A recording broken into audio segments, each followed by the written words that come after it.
Você conhece alguém que tem um imóvel como forma de investimento, mas não está satisfeito com o retorno financeiro que o imóvel está proporcionando para ele? Quer descobrir o que precisa fazer para aumentar a rentabilidade de um imóvel ou qualquer que seja a acomodação, seja um quarto, uma pousada, um sítio, chácara, fazenda, chalé, casa, o que for? Na aula de hoje eu vou te mostrar os 4 tipos de renda que o imóvel proporciona e tudo o que você precisa fazer para faturar mais com ele. Então solta a vinheta e vem comigo!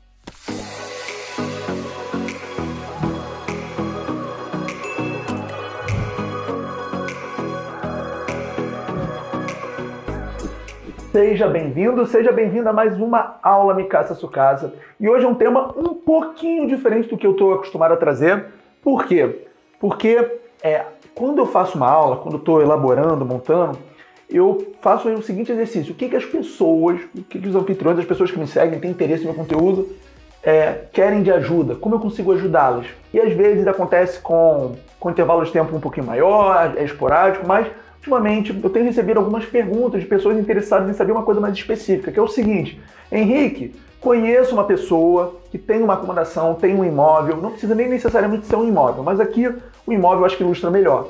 Conheço o imóvel e essa pessoa não está satisfeita com o retorno que ele está dando. Aí eu começo a perguntar, para quê? Para entender como eu consigo ajudar. A gente tem uma alternativa à locação convencional, só que a gente precisa, antes de tomar uma decisão, fazer algumas ponderações, observar algumas coisas antes de dar um passo. Para não dar um passo, marca a perna, tá certo? Então é o seguinte, deixa eu começar apresentando o flipchart e o quadro para a gente começar a nossa aula. E já aproveitando, desce o dedo aqui no like, não custa nada para você e você me ajuda, porque o YouTube entende que meu conteúdo é relevante, tá certo? E se você por acaso acha que esse conteúdo pode ajudar um amigo, uma amiga, um anfitrião, um administrador de acomodação, seja quem for, fica à vontade para enviar, tá bom? Esse vídeo, assim você também me ajuda, combinado?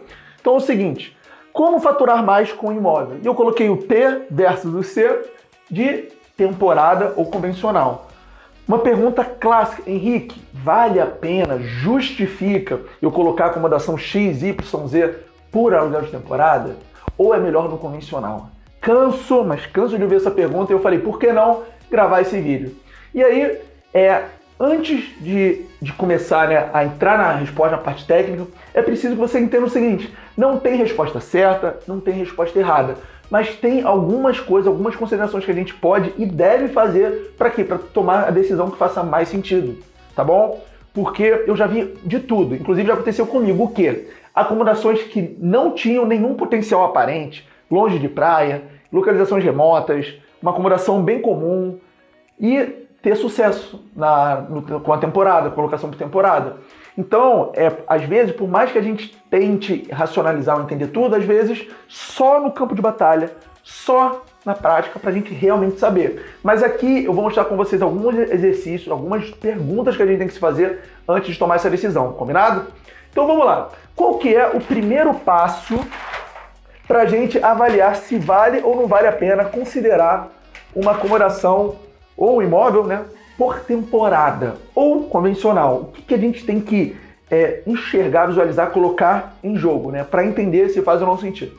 Eu coloquei aqui, verificar o potencial do imóvel, porque não é qualquer acomodação, não é todo tipo de imóvel ou acomodação que vai dar liga, que vai funcionar com a locação por temporada, porque via de regra a locação de temporada tem que ter algum diferencial, e esse diferencial pode ser vários, pode ser desde a localização ou alguma coisa que a acomodação oferece, ou área de lazer.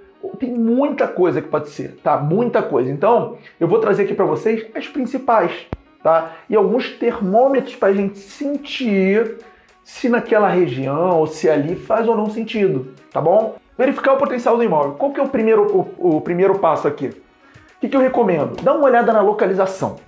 Dá uma olhada na localização. Abre, por exemplo, o Airbnb, abre o Booking. O que você faz?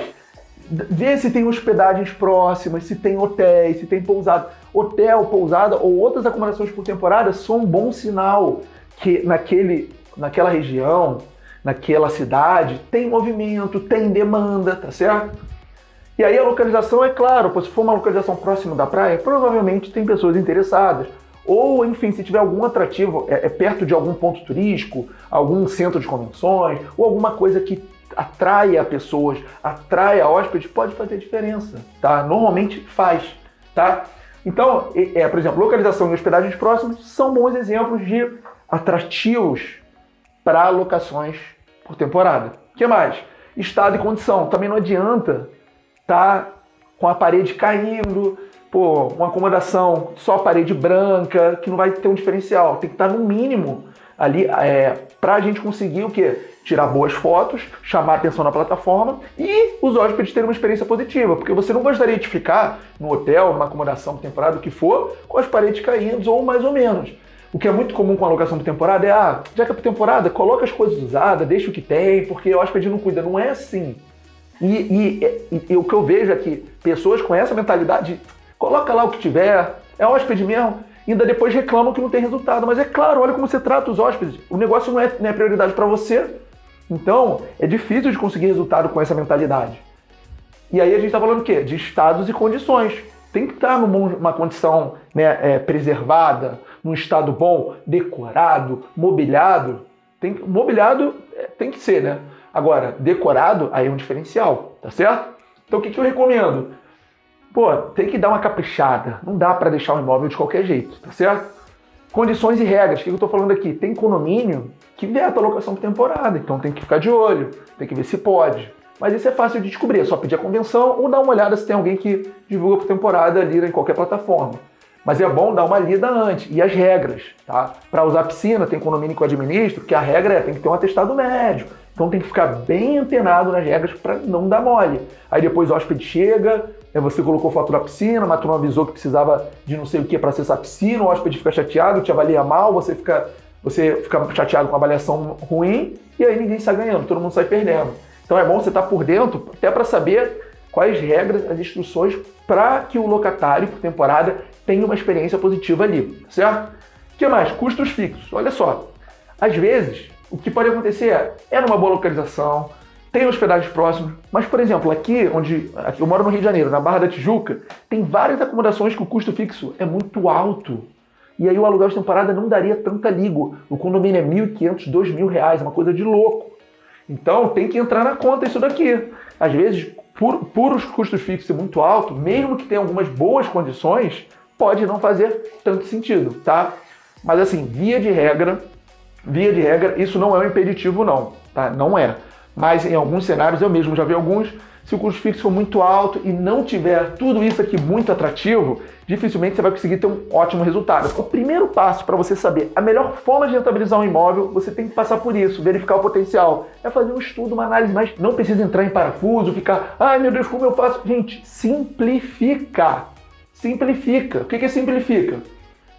Dá uma olhada, entra, não precisa formalizar um documento. Isso aqui é um termômetro que a gente bota para sentir, né, uma temperatura. Será que está quente, está frio, faz, não faz sentido? Então, essas condições aqui são bons termômetros para você avaliar se vale a pena dar esse passo, tá? E mais uma vez, o que eu falei no início, eu mesmo já tive acomodações que até hoje eu estou administrando, que na época, e se fosse hoje também eu não acreditaria que daria resultado, mas com o tempo eu fui me provando, a gente conseguiu muita avaliação, o anúncio estava cada vez melhor nas plataformas, no Airbnb, na Booking, e hoje o negócio dá liga, o negócio funciona, a roda gira, tá? Porque foi resultado de muito trabalho de convisão de médio e longo prazo, correto? Então é isso, o primeiro passo é verificar o potencial do imóvel. Tem acomodações, tem imóveis que o aluguel convencional justifica, outras não justifica tanto, tá? E aí esse é o primeiro passo para você saber o que faz e qual a melhor forma de ganhar mais dinheiro com ele. Agora, qual que é o segundo passo dessa história? O segundo passo é o seguinte, pode parecer genérico, coisa de coach, mas gente, olha só, tem que traçar o objetivo. E eu vou procurar ser o mais concreto, realista aqui com vocês, tá? Traçar objetivos. Eu coloquei curto prazo, médio e longo prazo. Por que isso? Porque se você entra no aluguel de temporada, o que eu mais vejo acontecer é as pessoas que entram, administradores, ou também acontece muito com proprietários com uma expectativa grande, alta no início. E não é assim. O negócio se prova a médio e longo prazo, porque a gente depende muito do quê? Das plataformas, que são as OTAs, Airbnb, Booking, TripAdvisor, Expedia, Vrbo. Então o que acontece? A mentalidade que a gente tem que ter? O curto prazo, no início, ali a gente tem que se provar, tem que receber hóspede, não pode cobrar tão caro, tem que ter bastante reserva para depois engrenar e o anúncio está bem projetado. Então, qual que é o objetivo de curto prazo? O objetivo de curto prazo é estar bem posicionado dentro das plataformas, não é pensar em dinheiro ainda.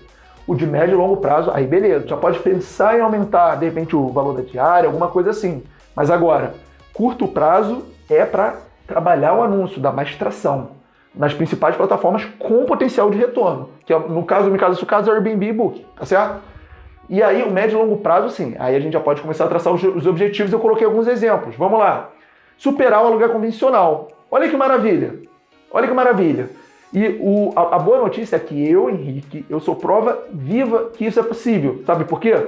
Eu administro 10 acomodações, tá? Eu só não administro mais porque o meu objetivo não é virar uma mega administradora ou imobiliária ou qualquer coisa do tipo. Não é isso. O meu objetivo é conseguir o máximo resultado com as acomodações que eu tenho, sem perder a qualidade. E também gerar esse conteúdo para você. Então eu estacionei nos 10 porque eu quero dar meu máximo. Eu não tenho pretensão de me tornar, como eu falei, um negócio imenso. Não é isso que vai fazer meu coração cantar. Então, o que eu tracei de objetivo? Olha, nas acomodações que eu administro, eu quero pelo menos rentabilizar mais do que eu conseguiria com aluguel convencional. E olha só, olha que a minha comissão é uma das mais altas do mercado, eu cobro 30%, o proprietário paga as contas fixas e mesmo assim eu consigo dar um retorno maior. Parece história, parece até mentira, mas eu tô te falando, eu sou prova viva disso, senão eu não estaria aqui olhando no olho da câmera para te passar essa mensagem, tá certo? Então, um ótimo objetivo é superar o aluguel convencional, tá? Porque assim você está se provando que o negócio faz sentido, tá? Você está pegando um imóvel, você está pegando um investimento, está conseguindo rentabilizar mais do que normalmente ele seria rentabilizado, que o padrão é aluguel convencional, então você está fazendo um excelente trabalho, um bom trabalho, está conseguindo gerar mais renda, mais frutos com aquele mesmo imóvel. Então, superar o aluguel convencional é um bom objetivo, tá? E além disso, você tem possibilidade de novas metas. Quando você bate o aluguel convencional, você pode pensar em outros objetivos, né? Tem aquele ditado, entre aspas, quando a gente bate a meta, a gente dobra a meta. Aí, brincadeiras à parte, né, que são ditado, a gente faz o que aqui de paralelo? Conseguiu bater o aluguel convencional? Pensa em outros objetivos. Vou dar um exemplo. Vamos supor um imóvel que custe R$500 mil, R$500 mil. Se você pegasse esse dinheiro e colocasse numa aplicação de renda fixa ou um fundo de investimento imobiliário, tenta bater isso também. Para quê? Primeiro, para você ver que seu trabalho está sendo bem executado. Segundo, para dar uma satisfação ao proprietário, que ele está fazendo o melhor investimento possível com aquele dinheiro. Tá certo? E aí é legal, porque a gente começa a trabalhar com objetivo, com meta. Tá certo? E não precisa ser nada do outro mundo, não. Eu não quero que seja complexo. Vê quanto que é um aluguel convencional, coloca como meta, vê quanto que seria o valor daquele imóvel, bota numa aplicação, uma poupança dá muito pouco, né? Mas pensa em alguma coisa mais factível com a realidade, tá? Um CDB, um CDI, alguma coisa para você ter um objetivo. Claro, se você bater esse primeiro, não precisa se preocupar com o outro se você nem bateu esse ainda. E agora, uma coisa muito interessante que poucas pessoas sabem, e eu vou falar agora para você. 4 tipos de renda, tá? O imóvel proporciona 4 tipos de renda, tá? Eu vou passar, depois desse flip chart, falar sobre a alocação por temporada e depois sobre a alocação convencional. Só que eu já deixo contextualizar para você quais são os 4 tipos de renda. Renda extra, renda complementar, renda principal e renda passiva, tá? E aí você vai entender como a gente consegue, com o imóvel, ter todo esse tipo de renda, tá? E aí você escolhe o que faz mais sentido para você e como você vai executar isso. Eu vou botar as cartas na mesa e quem toma a decisão é você. Renda variável. Por que eu coloquei isso daqui? Porque olha só, o aluguel de temporada, ele funciona parecido com a hotelaria. Você recebe hóspedes com diárias, cada reserva tem uma quantidade específica de diárias. Então, não é previsível, varia. Cada mês vai ser valor diferente. Tá? Então, isso aqui vai até de acordo com o perfil de pessoa, é um perfil de investimento diferente. A gente está falando de imóvel, nesse caso? Beleza, de imóvel. Mas dentro do imóvel a gente tem 2 modelos diferentes, que é a temporada e a locação convencional. Nada de certo e errado, mas aqui a gente está vendo as características de cada uma. E a temporada tem a característica de renda variável. Então, um mês você vai receber um valor, no outro mês vai ser um valor diferente, tá certo? Então, essa é a primeira característica aqui da temporada. O segundo é o seguinte, tem picos de faturamento. Eu vou dar um exemplo aqui do varejo, que de repente fica mais fácil. Imagina uma loja de chocolate. Ela vende o ano inteiro. Mas tem algumas datas com picos de faturamento, que é o caso na loja de chocolate na Páscoa e no Natal. Então, apesar de ter uma, não é regularidade, mas vender todos os meses do ano, tem picos. E o aluguel de temporada é a mesma coisa, normalmente Carnaval e Ano Novo. Mas cada região, cada cidade pode ter outros pontos, né, de pico. Por exemplo, no Rio de Janeiro tem Rock in Rio, então tem outro pico aqui com as acomodações que eu administro. O que mais? Em Blumenau tem o Oktoberfest, também tem um pico lá. Enfim, cada cidade, cada região pode ter a sua. Gramado provavelmente tem vários picos, porque lá tem muito evento. Então tem picos principais, que é a alta temporada, que é normalmente janeiro, aqui no Brasil, e também datas, né, específicas, que é o caso do Ano Novo e Carnaval, com muita procura. Além disso, tem outros picos que não são tão igual esses, tão intensos, mas também que são os feriados, né? Nos feriados, a procura aumenta e, naturalmente, você deve cobrar mais por isso, tá? Pela lei da oferta e da procura, correto? Então, a temporada proporciona isso, picos de faturamento, correto? O que mais? Imóvel portas abertas. Eu não soube escrever de uma forma melhor, então eu chamei de portas abertas. O que seria imóvel portas abertas? O aluguel de temporada proporciona você utilizar a acomodação. Basta você, com antecedência, ver as datas disponíveis e reservar para você. Você pode usar, você pode usufruir da sua acomodação, do seu imóvel, uma vez ou outra, né? Eu recomendo que, senão, se você for com muita frequência, o negócio não vai girar, você não vai conseguir faturar o quanto poderia, uma vez que você comprou para investimento. Mesmo comprando para investimento, você não perde a possibilidade de poder usar. Olha que legal. Então a temporada, além de poder proporcionar um faturamento maior convencional, ainda te dá a possibilidade de você usar o imóvel. Olha que maravilha. Olha só, eu vou te contar um caso aqui do Minha Casa Sua Casa. Eu administro acomodações tanto próprias quanto de terceiros. As acomodações que eu administro de terceiros, tem alguns proprietários que moram fora do Brasil. Aí, olha que maravilha para eles. Enquanto eles estão fora, eu estou tocando por temporada, eu estou cuidando da acomodação. Quando eles querem usar, eles falam comigo, a gente bloqueia o calendário e depois volta com a locação temporária quando eles forem embora. Olha que maravilha. Eles ganham de todos os lados. Faturam bem, usam o imóvel e vai vir isso daqui, ó. Bom estado de conservação. Por quê? Se eu trabalho por temporada, eu tenho que constantemente estar em melhoria. Eu não posso deixar a parede descascando, eu não posso deixar faltar copo, prato, talher, eu não posso deixar o ar sem funcionar. Tem que estar tudo no melhor estado. A internet rápida, tá certo? Ter televisão, água esquentando, tem que estar tudo funcionando nos conformes, porque senão os hóspedes não vão ter uma boa experiência e a gente não vai ser bem avaliado. E ser bem avaliado é fundamental para o negócio.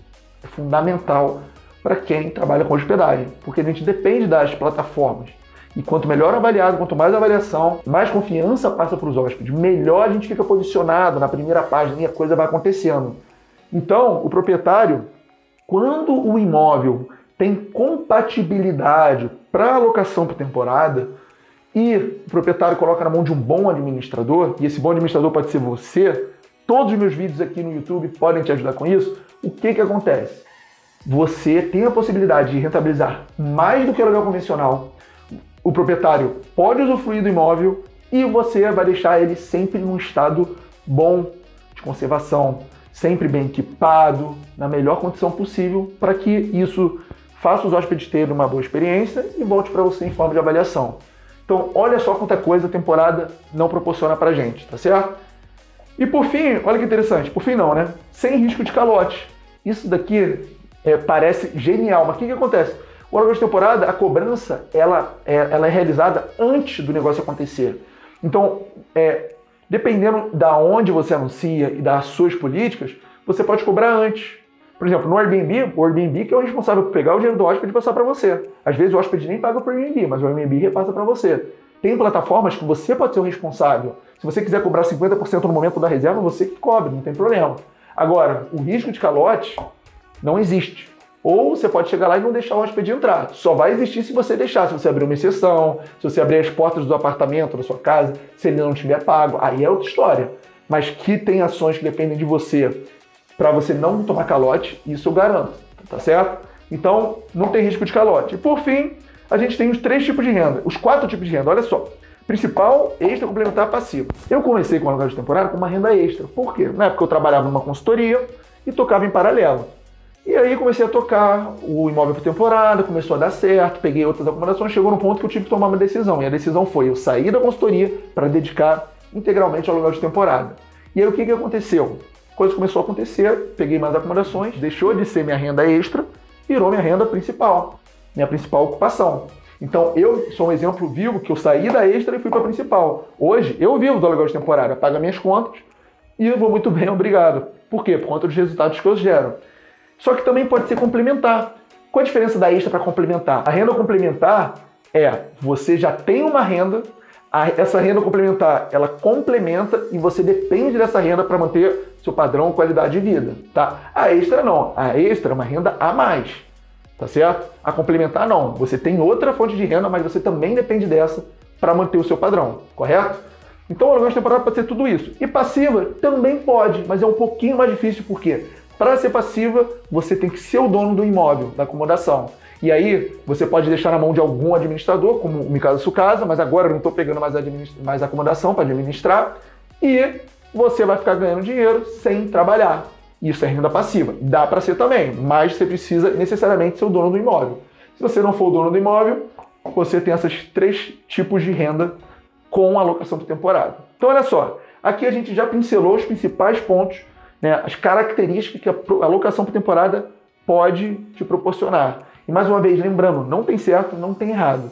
A gente consegue levantar, mapear as principais características para dar compatibilidade ou não com o aluguel de temporada para entender se faz ou não sentido, pelo menos, testar a temporada naquela acomodação que a gente acabou de ver.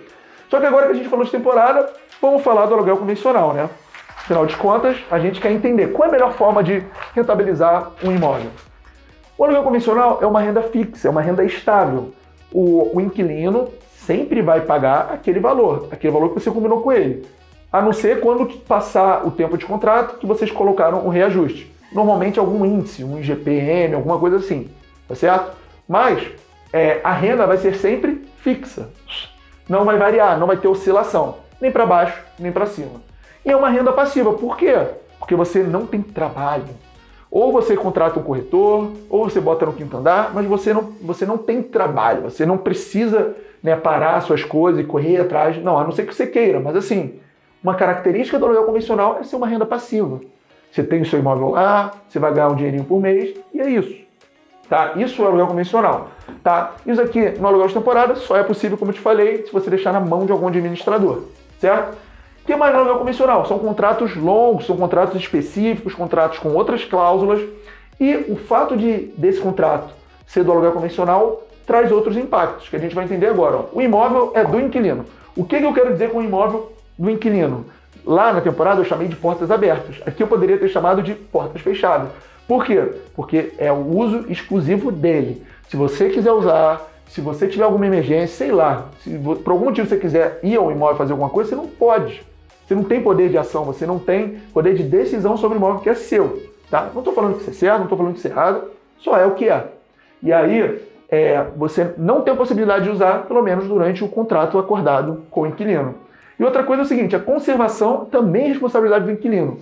Se isso é bom ou ruim, eu também não posso dizer. Mas você pode sim sofrer surpresas agradáveis ou desagradáveis quando ele sair. Né? Normalmente tem que pintar, fazer aquela vistoria, aquela chatice toda, mas é parte do negócio. O inquilino fica numa acomodação que não é dele, então via de regra ele não quer investir, porque ele já vai sair dali, e aí normalmente não toma conta, não toma cuidado como a gente tomaria por ser nossa acomodação. Isso daí acontece, nós sabemos como funciona.